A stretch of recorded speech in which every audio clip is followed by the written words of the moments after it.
that Israel was somehow implicated in 9/11. It was in their interests for that to happen because then it would lead to rage against all their enemies in the Middle East and so on.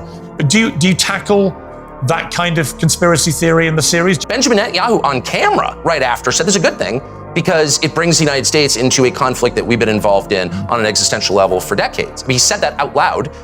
I'm not guessing, you can pull the tape. Netanyahu, who once commented that 9/11 was good for Israel. When it comes to Israelis celebrating 9/11, I remember Netanyahu on 2 different occasions said some positive things about what happened on 9/11, for the Israelis, of course. He said to the New York Times in an interview on September 11th, "It's very good." We know that a group of Israeli art students, who clearly were not art students, clearly some of them were aligned with Israeli intelligence, were arrested and held for quite some time in the United States before being released without charges. And we know that a group of them, again, I'm quoting an FBI document here, not the internet, filmed the attacks on 9/11, and I'm quoting, seemed to have foreknowledge of those attacks.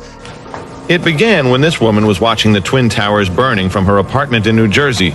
She noticed 3 men on top of a van, posing for pictures with the towers burning in the background. And I could see that they were like happy. You know, they didn't look shocked to me. You know, they didn't look shocked.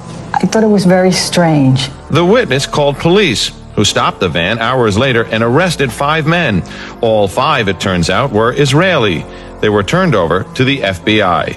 Sources tell ABC News during a check of national security databases, some of the men were listed as having had connections with Israeli intelligence.